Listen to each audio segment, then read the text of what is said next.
नमस्कार, news room live में आपका स्वागत। मैं राहुल ओझा आपके साथ। देखिए, बिहार में मतदाता सत्यापन का काम चल रहा है और ऐसे में कुछ जो याचिकाएं हैं वो सुप्रीम कोर्ट में डाली गई हैं। दिल्ली से इस वक्त की बड़ी खबर सामने ये आ रही है कि मतदाता सत्यापन मामले में सुप्रीम कोर्ट में 10 जुलाई को सुनवाई होगी। रिवीजन पर याचिका दी गई है। बता दें कि सभी याचिका पर एक साथ सुनवाई सुप्रीम कोर्ट करेगा। बता दें कि 25 जुलाई तक सत्यापन होना है। तो इस बार बिहार विधानसभा का चुनाव है और ऐसे में मतदाता सत्यापन, मतदाता पुनरीक्षण का जो काम है वो चल रहा है और ऐसे में बीएलओ घर घर जा रहे हैं। ऑनलाइन भी व्यवस्था की गई है ताकि वोटर्स का सत्यापन किया जा सके। लेकिन इन सबको लेकर के विपक्ष भी लगातार हाय तौबा मचा रहा है। कई जो याचिकाएं हैं वो दायर की गई है और जो भी याचिका दायर की गई है उस सारी याचिकाओं की एक साथ सुनवाई सुप्रीम कोर्ट करने जा रहा है। 10 जुलाई की जो तारीख है वो तय की गई है। साथ ही साथ ये भी कहा गया है कि इस मामले की जल्द सुनवाई की जाए, क्योंकि ये जो प्रोसेस है वो काफी कम समय में पूरा करना है, यानी कि 25 जुलाई तक सत्यापन कर दिया जाना है। देखना दिलचस्प होगा कि जब सारी याचिकाओं की सुनवाई सुप्रीम कोर्ट करता है तो सुप्रीम कोर्ट की तरफ से टिप्पणी क्या सामने आती है।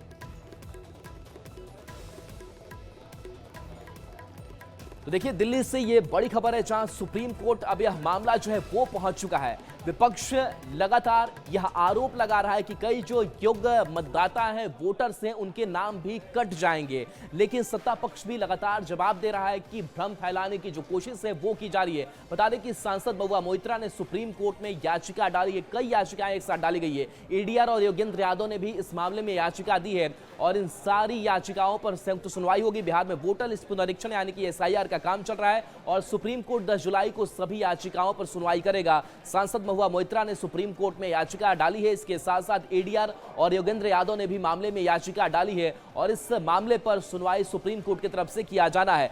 देखना होगा कि सुप्रीम कोर्ट जब इन सुनवाइयों को करता है तो क्या फैसला लेता है, क्या टिप्पणी जो है वो निकल करके सामने आती है, क्योंकि लगातार जो बाकी और भी राज्य हैं वहां भी इस साल जो है वो चुनाव होने हैं और ऐसे में जो चुनाव आयोग की तरफ से कदम उठाया गया है इस पर विपक्ष लगातार सवाल उठा रहा है। हालांकि सत्ता पक्ष यही कह रहा है कि जो चुनाव आयोग काम कर रहा है उस पर भरोसा करना चाहिए, उस पर विपक्ष को विश्वास करना चाहिए, भ्रम नहीं फैलाना चाहिए। लेकिन वोटर्स में भ्रम फैलाने की कोशिश विपक्ष की तरफ से किया जा रहा है। कोशिश यही है कि जो बाहरी है या फिर जो योग्य वोटर्स नहीं है उनके जो नाम है वो हटाए जा सके और इसी के मद्देनजर ये पूरी जो प्रक्रिया है वो की जा रही है। बता दें कि बीएलओ के जरिए जो फॉर्म है वो भरा जाना है। इसके साथ साथ खबर ये भी है कि जो गांव में मौजूद नहीं होंगे, जो दूसरे शहर में होंगे, वो अपना ऑनलाइन भी फॉर्म जमा कर सकेंगे। उसमें उनको कुछ जो डिटेल्स है वो जमा करना होगा और इस डिटेल्स के जरिए वो इसका सत्यापन करा सकेंगे। तो ये काम जोर शोर से चल रहा है, लेकिन जिस तरीके से इस पर सवाल उठाए जा रहे हैं और सत्ता पक्ष भी यही कह रहा है कि विपक्ष को ये डर है कि जो फर्जी वोटर्स हैं, जो अयोग्य वोटर्स है, जो कहीं ना कहीं उनका वोट बैंक हो सकते हैं, उनको हटाने के डर से ही इस तरीके के सवाल उठाए जा रहे हैं। तो देखिए, मतदाता सूची पुनरीक्षण का काम चल रहा है। ऐसे में कांग्रेस ने बंद का आह्वान किया है तो आरजेडी की तरफ से जो पोस्टर है वो लगाए जा रहे हैं। लेकिन इन सब के बीच प्रदेश अध्यक्ष बीजेपी के दिलीप जायसवाल ये कह रहे हैं कि किसी भी तरीके से भ्रम फैलाने की जो कोशिश है वो नहीं करनी चाहिए विपक्ष को और हम ऐसा कोई काम नहीं करें जिससे वोटर्स को दिक्कत होगी। चुनाव आयोग का जो ये कार्यक्रम मतदाता पुनरीक्षण का चल रहा है, आप पहले देखें। मैं विपक्ष के लोगों से भी अनुरोध करूंगा, हम लोग खुद भी देख रहे हैं जनता की क्या समस्या है, उससे हम लोग सब मिलके, पक्ष विपक्ष सब लोग मिल करके जनता की समस्या को दूर करेंगे और ज़रूरत पड़ेगा तो सब साथ चुनाव आयोग से भी मिलेंगे। लेकिन जब तक सब कुछ अच्छा चल रहा है, किसी भी मतदाता को कोई दिक्कत नहीं हो रहा है, तब तक विरोध करना उचित नहीं है। अगर लगेगा कि नहीं कोई भी मतदाता को दिक्कत हो रहा है तो हम लोग सब साथ हैं, लेकिन मतदाता को जब दिक्कत नहीं हो रहा है तो इस तरह का बंद का आह्वान या विरोध करना हमें लगता है कि उचित नहीं है। और देखिए, मतदाता सूची पुनरीक्षण कार्यक्रम को लेकर के चुनाव आयोग की तरफ से फिर से बयान सामने आया है और कहा गया है कि जो विज्ञापन के तौर पर एक भ्रम फैली उसको हटाने की जरूरत है और कहा गया कि इस प्रोसेस में कोई बदलाव नहीं किया गया है और हम पहले चरण का जो काम है वो पूरा भी कर चुके हैं और हमारी कोशिश यही है कि जो योग्य वोटर्स हैं उनकी पहचान हो सके, जो फर्जी वोटर हैं या फिर जो अयोग्य वोटर्स हैं उनको इस सूची में शामिल ना किया जाए, ये कोशिश है।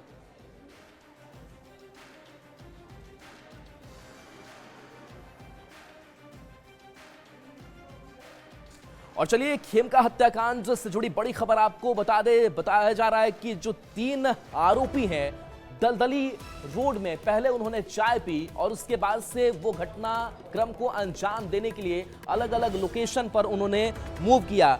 खबर ये सामने आ रही है सूत्रों के हवाले से कि दलदली में 3 अपराधी जमा हुए थे। दलदली में चाय पीने के बाद ये निकले थे। शूटर गोपाल खेमका के आवास पहुंचा था। लाइनर बांकीपुर क्लब गया था। शूटर ऑटो चालक की हत्या का फरार आरोपी बताया जा रहा है। शव यात्रा में फूल माला लेकर के एक आरोपी पहुंचा था जिसकी पहचान की गई है। शव यात्रा में पहुंचे आरोपी को पुलिस ने पकड़ा है और उससे भी पूछताछ की गई है। तो देखिए गोपाल खेमका हत्याकांड पर लगातार पुलिस की जो कार्रवाई है वो आगे बढ़ रही है, लेकिन अब तक जो शूटर है वो गिरफ्त से बाहर है। लेकिन इसके साथ साथ जो लाइनर है, जिन अपराधियों के फुटेज सामने आए हैं उस फुटेज के आधार पर कई बड़े खुलासे जो है वो पुलिस लगातार कर रही है। और खबर ये सामने आ रही कि दलदली में पहले ये 3 आरोपी अपराधी जमा हुए थे, वहां पर इन्होंने चाय पी और उसके बाद से जो शूटर था वो खेमका आवास पहुंचा। इसके साथ जो लाइनर था वो बांकीपुर क्लब गया था और वहां से रेकी करते हुए एक एक मूवमेंट की जो जानकारी है एक दूसरे को अपराधी दे रहे थे और जैसे ही खेमका की कार दरवाजे पर पहुंचती है उन्हें शूट कर दिया जाता है। और इस मामले में लगातार जो संदिग्ध हैं उनसे पूछताछ की जा रही है। तो देखिए गोपाल खेमका हत्याकांड पर एक और बड़ा अपडेट है। अपडेट ये कि संदेह के आधार पर हिरासत में कई लोगों को पुलिस ने लिया है। पुलिस ने 2 और लोग को हिरासत में लिया है। पटना पुलिस सख्ती से पूछताछ कर रही है और बताया जा रहा है कि जल्द ही इस हत्याकांड का खुलासा पुलिस कर सकती है। तो पुलिस के हाथ कई संदिग्ध लगे हैं जो हिरासत में लिए गए हैं, पूछताछ की जा रही है और उनसे पूछताछ की जा रही है किस तरीके से पूरी घटनाक्रम हुई और माना यह जा रहा है कि पुलिस जल्द बड़ा खुलासा करेगी। और देखिए इधर माफ कीजिएगा गोपाल खेमका हत्याकांड पर जो जेडीयू के प्रवक्ता नीरज कुमार हैं उनका भी बयान सामने आया है और कहा है कि सिर्फ जो दोषी होंगे हम उन पर ही कार्रवाई नहीं करेंगे बल्कि जो संरक्षण दे रहे थे उन पर भी हम कड़ी कार्रवाई करेंगे। साथ ही उन्होंने विपक्ष पर भी हमला बोला और विपक्ष पर कहा कि हाय तौबा मचाने की जरूरत नहीं है, घड़ियाली आंसू बहाने की जरूरत नहीं है, हम अपना काम बिल्कुल ठीक तरीके से कर रहे हैं। खेमका हत्याकांड मामले को लेकर लगातार विपक्ष हमला बोल रहा है। नीरज जी, आखिर आपकी सरकार, शासन और प्रशासन का इकबाल खत्म क्यों हो गया? ये विपक्ष पूछ रहा है। गोपाल खेमका जी की हत्या हमारे सबसे बड़े यूएसपी पर हमला है, लेकिन इतना तय है कि बहुत जल्द ही अपराधी ही गिरफ्तार नहीं होंगे बल्कि उनको संरक्षण देने वाले राजनीति के जो मठाधीश हैं, जो आलोचना का स्वर तो करते हैं लेकिन शागिर्द भी रहते हैं, तो वैसे तमाम लोग बेनकाब होने वाले हैं।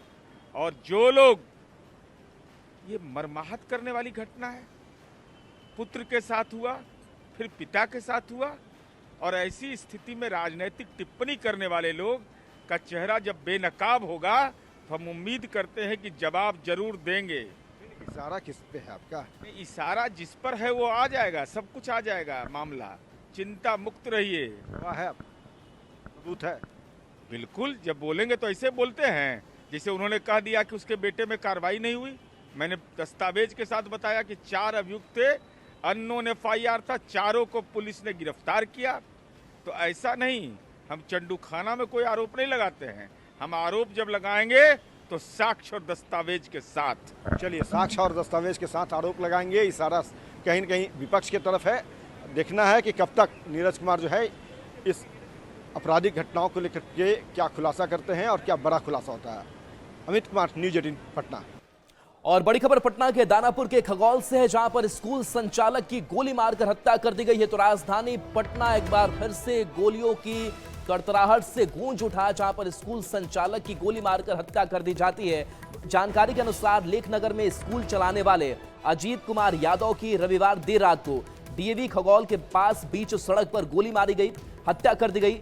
बताया जाता है कि अपराधी पहले से घात लगाकर बैठे थे और जैसे ही अजीत कुमार यादव अपनी स्कूटी से पहुंचे, उन्हें घेर कर ताबड़तोड़ गोलियां बरसाई गई, जिससे घटना स्थल पर ही उनकी मौत हो गई। पुलिस पारिवारिक विवाद और अवैध संबंध को भी हत्या के कारणों में शामिल मानकर हर पहलू की जांच कर रही है।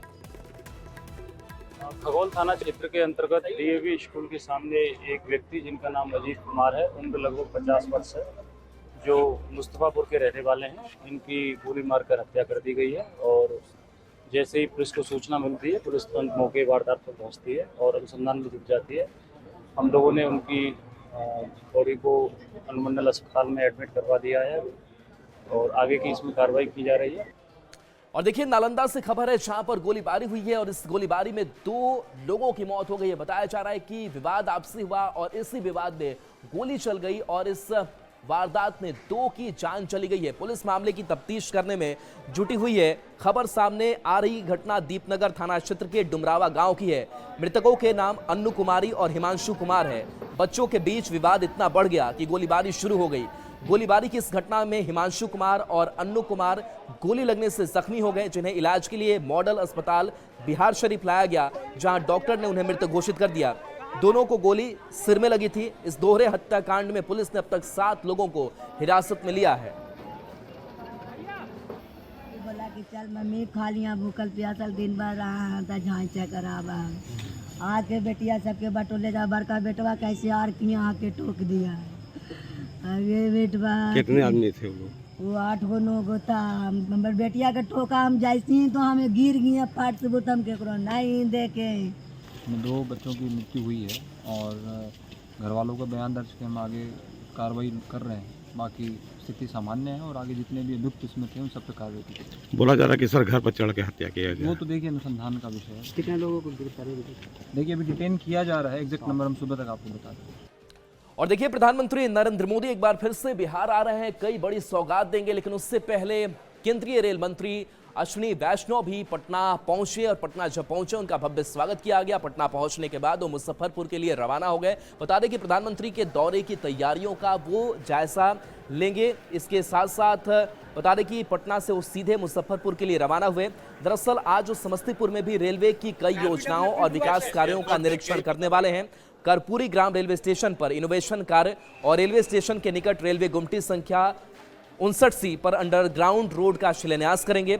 इस कार्यक्रम में भारत सरकार के कृषि राज्य मंत्री रामनाथ ठाकुर भी मौजूद होंगे।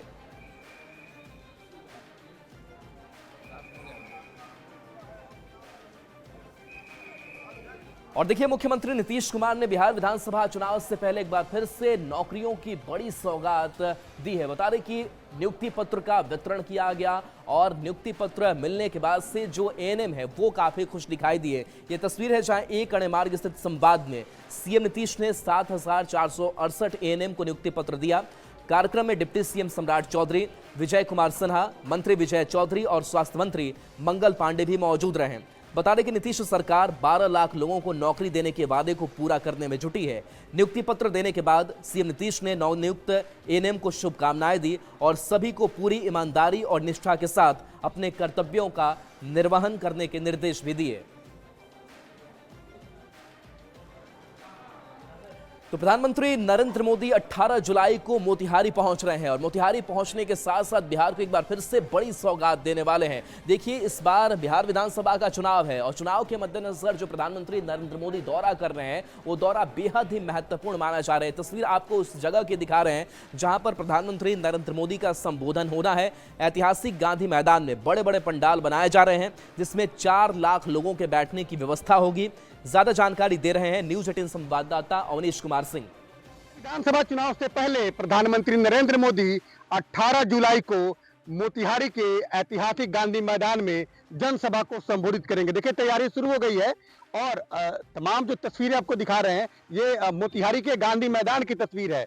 तमाम जो मजदूर हैं, जो काम करने वाले लोग हैं, जो पंडाल बनाने वाले हैं, वो अपना काम करना उन लोगों ने शुरू कर दिया है। और सबसे खास बात यह है कि इस बार प्रधानमंत्री नरेंद्र मोदी विधानसभा चुनाव से पहले हुंकार भरेंगे, एनडीए को जीत का गुरु मंत्र देंगे और बिहार को करोड़ों अरबों रुपए की योजनाओं की सौगात देंगे। तो देखिए तमाम लोगों की निगाहें जो है प्रधानमंत्री नरेंद्र मोदी के मोतिहारी दौरे को लेकर है और उसको लेकर तैयारी शुरू हो गई है। लगभग 4 लाख लोगों के आने की संभावना है और वैसी स्थिति में एक कोशिश है कि तमाम लोग यहाँ पहुंचे, उनको किसी तरह की असुविधा ना हो।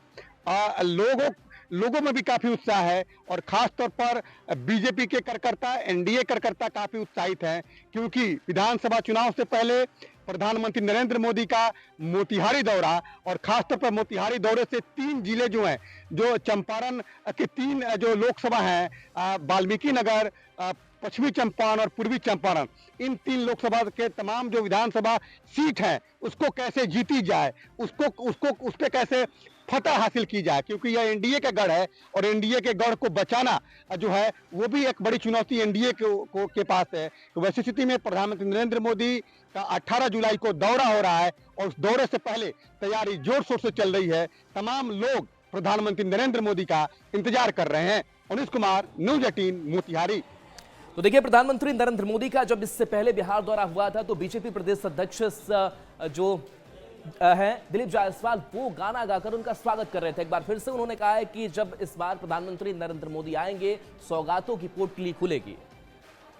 18 जुलाई को प्रधानमंत्री श्री नरेंद्र मोदी जी बिहार के मोतिहारी जिला में आ रहे हैं। प्रधानमंत्री जी का लगातार ये 53वां, जब से वो प्रधानमंत्री बने, 53 बार उनका बिहार के भूमि पर आने का ये कार्यक्रम बना है। और जब भी प्रधानमंत्री जी आते हैं तो कुछ न कुछ सौगात लेकर आते हैं। प्रधानमंत्री जी का आना जो है बिहार के लिए बहुत ही अच्छा है, विकसित बिहार के लिए अच्छा है और बिहार के लिए वो पैकेज भी लेकर आएंगे। और अब खबर भारत नेपाल सीमा के भिट्ठा मोड़ के पास से है, जहां पर नेपाली पुलिस पर भारतीय नागरिक को पीटने का आरोप लगा है। बताया जा रहा है कि चेकिंग अभियान के दौरान इस पूरी घटना को अंजाम दिया गया, जहां नेपाली पुलिस पर भारतीय पर्यटक के साथ मारपीट की गई।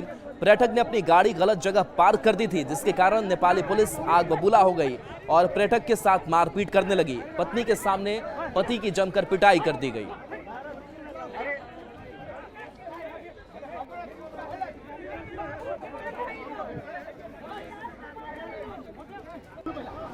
मोतिहारी के रक्सौल से खबर है, जहां पर 2 मानव तस्करों को गिरफ्तार किया गया है। बताया जा रहा है कि 2 नाबालिग को ये बेचने ले जा रहे थे और इसी दौरान इनकी गिरफ्तारी की गई है। तो बड़ी सफलता मिली है और इन 2 नाबालिग लड़कियों को भी मुक्त इस टीम ने कराया है। तो बताया जा रहा है कि इनके बारे में जानकारी मिली, कार्रवाई की गई।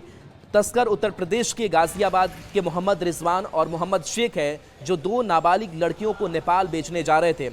एसएसबी के जवान दोनों तस्कर को गिरफ्तार कर उनसे पूछताछ कर रहे हैं।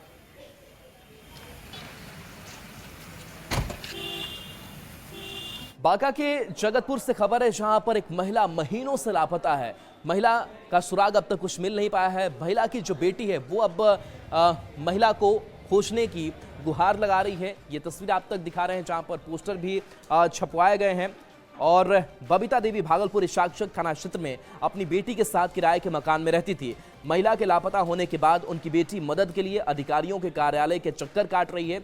आखिरी बार महिला को मायागंज अस्पताल के पास देखा गया था। भागलपुर से बांका जाने के दौरान रास्ते में रहस्यमयी तरीके से गायब हो गई है, जिसके बाद से महिला की बेटी अपनी मां की तस्वीर को हाथ में लेकर लोगों से गुहार लगा रही हैं, अपनी मां को खोज रही हैं। सोशल मीडिया से लेकर तमाम जगहों पर तस्वीर को पोस्ट किया गया है। पुलिस अधिकारियों के कार्यालय के भी चक्कर काटे गए हैं, लेकिन अब तक पुलिस से कोई मदद नहीं मिल सकी है।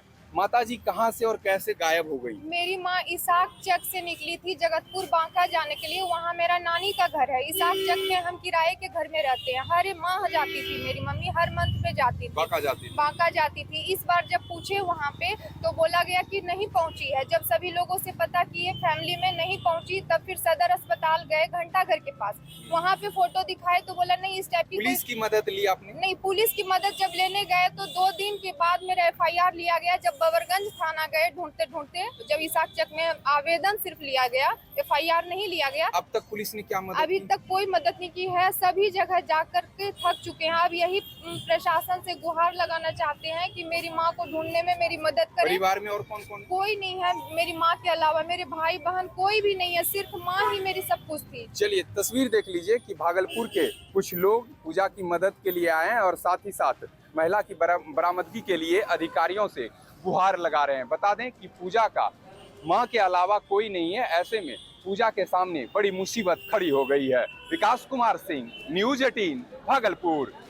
और देखिए सिवान में मौसम बदला है और इस बदलते मौसम में लोगों की तबीयत भी काफ़ी ज़्यादा खराब हो रही है और ऐसे में अस्पताल में जो मरीजों की संख्या है वो काफ़ी ज़्यादा बढ़ गई है और बरसात के दिनों में जाहिर सी बात है कि लोगों की तबीयत खराब होती है और ऐसे में OPD की अगर बात करें तो यहाँ पर लंबी लाइन है। सबसे ज़्यादा मरीज फीवर, डिहाइड्रेशन और सांस की शिकायत लेकर आ रहे हैं। डॉक्टरों ने भी लोगों से सतर्क रहने और ज़्यादा से ज़्यादा पानी पीने की अपील की है। ज़्यादा जानकारी दे रहे हैं न्यूज़ 18 संवाददाता मृत्युंजय सिंह।